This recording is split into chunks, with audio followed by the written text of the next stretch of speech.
మిమ్మల్ని అసలు పట్టించుకోవట్లేదు. నెక్స్ట్ ఈ మీడియా కూడా మిమ్మల్ని పక్కన పెట్టిందంటే మీరు అసలు గుర్తుండరు. ఇంకోటి చెప్తున్నాను, రాబోయే మున్సిపల్ కార్పొరేషన్ ఎలక్షన్స్లో కూడా మీరు అనుకుంటారేమో అక్కడ కూడా మీరు కనీసం 1-2 కూడా రావు ఇలాగానే ఉంటే. అలా కాకుండా ప్రజలకి దగ్గర అవ్వడానికి ప్రయత్నించండి. ఉట్టి మీడియా ప్రెస్ మీట్లు పెట్టడం, వ్యంగ్యంగా నవ్వటం ఇలా కాదు. మీ మీద నాకు చాలా గౌరవం ఉంది. మీరు నేను కూడా అనుకున్నాను, అప్పుడు మీ పార్టీ కాకపోయినప్పటికీ నేను అనుకున్నాను, ఒక యంగ్ సీఎం వస్తున్నాడు, ఏమో మారిపోద్దేమో, తప్పులు చేస్తుంటాలే సహజం, జైలుకి వెళ్ళాడు, తర్వాత ఈయన మార్పేదో భారీ ఎత్తున తెచ్చడం. మార్పైంది ఎలా? రౌడీజం పెరిగిపోయింది. ఎక్కడ చూడు రౌడీజం పెరిగిపోయింది, కొట్లాట్లు పెరిగిపోయాయి.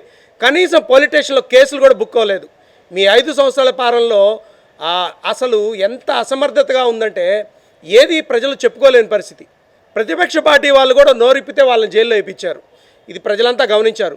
దానికి గుణపాఠంగా మీకు ఇచ్చిన గొప్ప బహుమానం ఏంటంటే మీ 10+ సీట్లు. ఇది దృష్టిలో పెట్టుకొని మీరు ఇకనైనా సరే మార్పు తండి, ఒక కొత్తగా ఆలోచించండి. ఏది అందరిలాగా ఎప్పుడు కాకుండా 100 కోట్లు పెట్టుకోండి మీరు బతకడానికి, మిగతా అంతా ప్రజలు ఖర్చు పెట్టండి.